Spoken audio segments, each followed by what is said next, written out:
Yes, hello again, all you Perfume Parlour ladies out there. Well, I did challenge you to 1,000 views in my last episode, but I was perhaps a little bit optimistic considering it was only my second episode featuring fragrances for women. So I've decided to do another one for my new small but perfectly formed band of sisters. In today's episode, I'm going to be taking a look at 3 copies of Kayali fragrances, as well as another 3 that are just copies from other different houses, which I thought sounded really interesting according to their note breakdowns, and that are unisex enough so that I can wear them myself. Otherwise, all my female family members will have bigger collections than me if I keep giving them all away. So to find out what's made it into this latest haul and which ones I'd recommend, stay tuned to Mags Frags.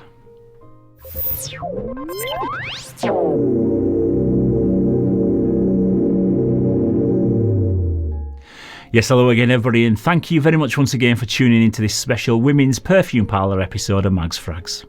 I'm Paul, and this is the 3rd episode of this little mini-series that focuses on my favourite women's copy fragrances from the Perfume Parlour. As I mentioned in the intro, I've got 3 brand new releases that are new to the Perfume Parlour to talk about, which are inspired by Kayali perfumes.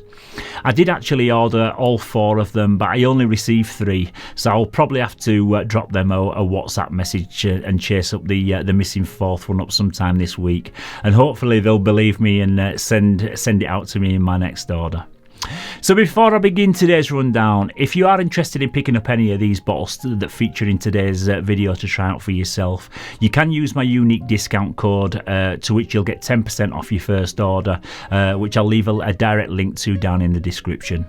The link will direct you to a login page and you'll be asked to create a login name and a password, but once you've logged in and you've made your purchases, your discount will automatically be applied at the checkout. And as always, just a quick disclaimer, I don't work for the Perfume Parlour and this video is in no way sponsored by them, so the opinions that you're about to hear today are my own opinions, and I did buy these bottles with my own money. I do, however, receive a small commission for recommending you to their website, so just by clicking on the link you'll save your 10% while supporting the channel and helping me to bring you some more free content in the future. Okay, so I'm going to kick off today's list with the 3 Kayali copies, and the first one that I'm going to talk about is called VIP3, and the Perfume Parlour code on this one is 0099. This one is a copy of Invite Only Amber 23, which is a unisex amber spicy scent that came out in 2021. The top notes in this are hazelnut, chocolate, honey, sour cherry and tobacco leaf. In the heart we've got citrus leaf, damask rose, May rose and cinnamon. And in the base there's musk, patchouli, naga mother, sandalwood, benzoin, vanilla, agar wood and amber. Okay, so this one is a rich, warm, gourmand fragrance that reminded me of Tom Ford's Lost Cherry from the initial first spray, and that was the very first time that I wore it. But since then, I've worn it a few times now, and I think it's quite a fair bit different. I get a strong booziness in the opening, even though there's no liquor note listed in the note breakdown. But there's also lots of sweet honey and a mild hint of cherry. The cherry note in here is nowhere near as prominent as what you get in Lost Cherry, but this one has got the same kind of waxiness, and I agree with one of the comments that I read on Fragrantica. A lady said that it smelled like a hybrid of Killian's Angel Share and YSL's Fève Délicieuse. I do pick up on quite a bit of the cinnamon, which always makes me think of like Christmas time. So this is definitely one for the colder months of the year in my opinion. And I think it could get a little bit sickly in warmer temperatures. There's also tobacco leaf in here, which brings a little bit of smokiness to the blend, and overall you get a fairly dark and complex scent with some sweet fruitiness that I would say even leans a tad masculine, and it'd be rather challenging to anyone who enjoys like pretty feminine perfumes with like a fruity floral scent profile. I personally really like it, and though it's one that I wouldn't think twice about wearing myself, however I do think it's one that will divide opinions, so I'd say just get a small sample of it and just see how you get along with it. And just so I don't sound like a parrot by saying the same thing over and over, all three of these Perfume Parlour copies smell extremely accurate to the originals when you're smelling them in the air. And it's only tiny little differences when you smell them side by side, which is mainly like the alcohol in the opening, but once they settle down, they're pretty much identical. They all project really well and last for a good 5 to 6 hours easily, so nothing wrong with the performance in any of these three that I'm going to talk about. Okay, so this next one that I'm going to talk about goes by the name of Sweet 2.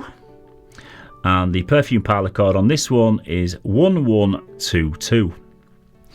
This one is a copy of the popular Vanilla 28, which came out in 2018. The top notes in this one are jasmine and vanilla orchid. In the heart, there's tonka bean and brown sugar. And in the base notes in this one, we've got patchouli, amberwood, musk and amber. Yeah, so as the name suggests, this is a super sweet vanilla based perfume with every sweet note that you can think of included. The brown sugar and the vanilla produce a caramel-like accord with a hint of musk in the background. It opens up with the jasmine and the vanilla orchid, which are also sweet and musky floral notes, so pretty much from start to finish you get a fairly simple but somewhat linear vanilla scent with an intense sweetness and a little bit of a powdery lipsticky dry down. This will be way too sweet for the warmer months of the year or to wear as an office scent because it can get a little bit cloying in the high heat or in a confined space. And it's one that I'd say shines on a cool spring evening. I have got to admit though, I do have a little laugh at some people who complain that this is too sweet. It's a vanilla scent with brown sugar, tonka bean and amber. I mean, what do you expect it to smell like? Lemon zest. This is just not for anyone who enjoys like fresh fragrances or delicate floral perfumes. This is a rich, smooth, creamy vanilla with an indulgent, dense sweetness.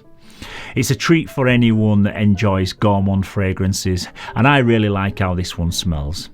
It's sexy, seductive and also addictive, and to me this is what you'd smell on more of like a mature woman rather than being a young girl's perfume. Okay, so this next one is called Gold 11 for women, and the Perfume Parlour code on this one is 1125. This one is a copy of Elixir 11. The top notes in this are red apple and rose petals. In the heart we've got jasmine, sambac and May rose. And the base notes in this one are vanilla, amber and patchouli. So I'm going to be straight up and say that this is my least favourite out of these three, mainly because I'm not a fan of the rose note to start off with, and secondly, this comes off smelling like a cheap synthetic rose that smells like one of them gel air fresheners that you used to get back in the 1980s. I think it's the crisp red apple up top that's conflicting with the rose, and as a consequence it produces a rubbery artificial aroma. I think if it was layered with the vanilla one that I've just spoken about, it'd make it more smooth and creamy, and it'd just round everything off and all these screechy edges would just disappear, and then you'd end up with more of a velvety rose. It's not a scent that I'd say is horrible, it's pleasant enough, but just for me it's something that you'd expect to smell in your grandma's living room rather than in a fragrance. So unfortunately this one isn't for me. I would have liked to try out the Musk 12 that didn't arrive, and I would also like to see the Perfume Parlour create a version of Eden Juicy Apple, which is another sweet and fruity perfume that came out last year in 2021. Right, so on to some copies of other brands now, and this next one goes by the name of Mesopotamia. That's a mouthful, and the Perfume Parlour code on this one is 0760. This is a copy of Babylon from Penhaligons, which came out in 2019, and it's part of the Trade Routes collection along with Alfetti and Cairo, which I spoke about in my last Perfume Parlour haul video.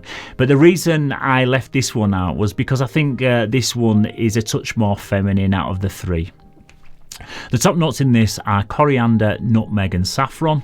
In the heart is Naga Mother, and the base notes are sandalwood, cedar and vanilla.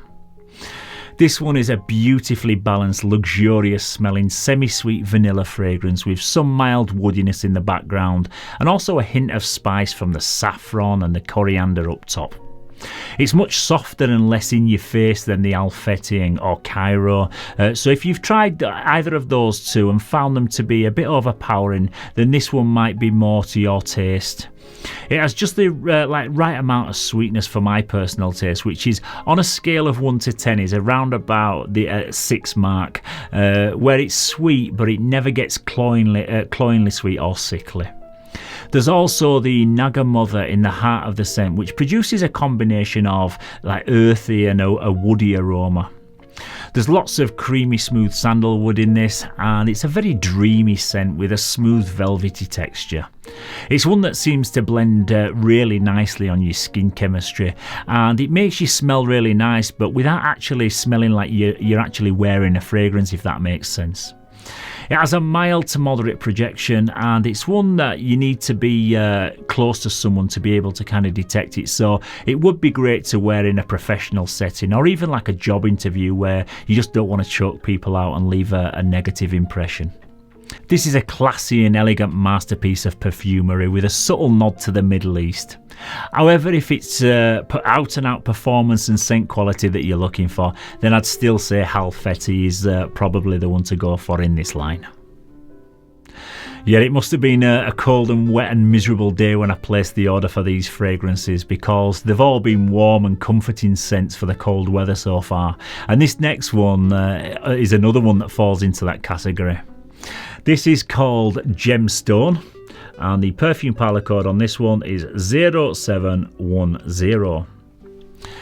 This is a copy of Jahwara Oriental from the Armani Prive collection, and is a 1-year special edition that came out in 2021. Top notes in this are iris, myrrh, spices and incense. Middle notes are labdanum, apopanax and ambroxan. And the base notes in this are cedar, amberwood, guaiac wood and bourbon vanilla. So this is a dark, smoky, woody scent that reminds me a little bit of the latest Montal release called Wood on Fire. You get a definite charred, smouldering wood smell from the off, but you don't. But you also get some like powdery sweetness from the iris and the bourbon vanilla, which softens it a touch and just prevents it from becoming overly masculine. This, however, is a very unique and complex fragrance, and it certainly won't be for everyone. And after giving it a few wearings, I'm still not entirely sure what to make of it myself.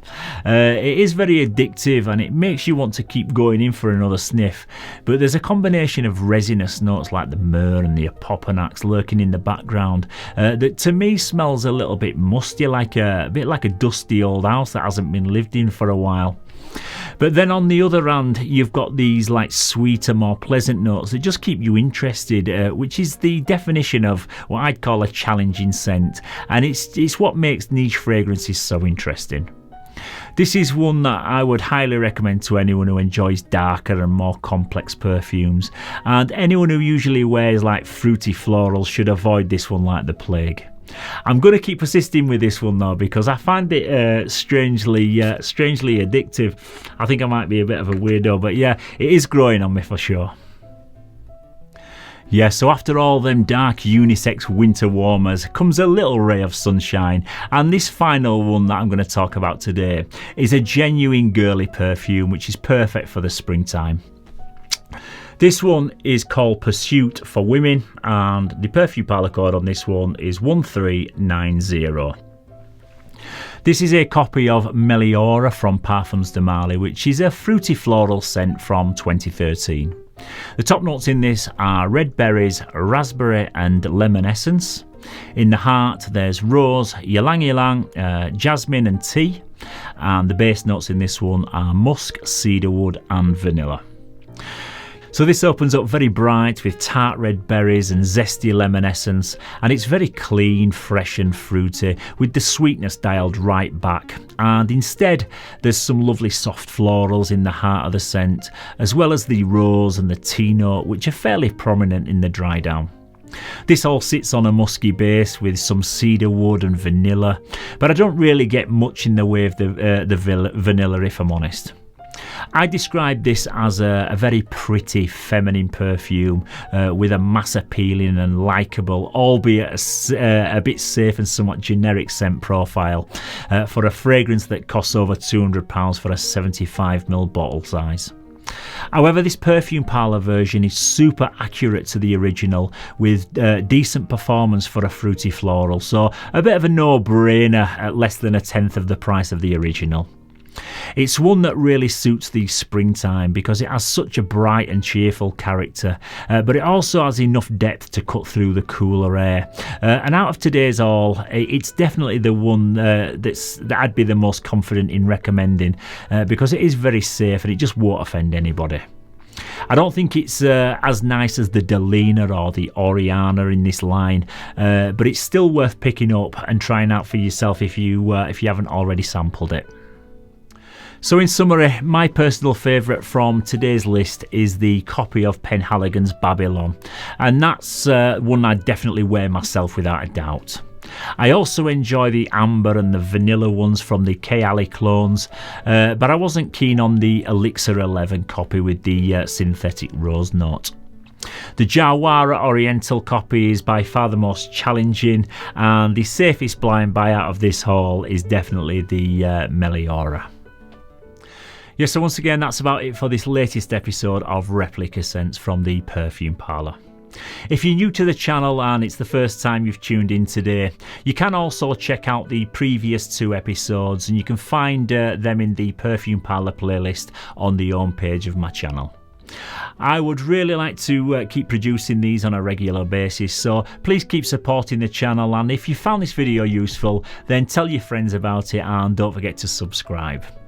I also always enjoy reading all your comments down in the comments section about your own individual experiences with all these fragrances, so don't forget to let me know how you're getting along with them down in the comments section, and also if there's any that you'd like me to purchase and give my opinions on in the future, then just again let me know down in the comments section. So until next time, thank you very much once again for tuning in. Stay safe, keep smelling delicious, and I will see you very soon for another one. Bye bye for now.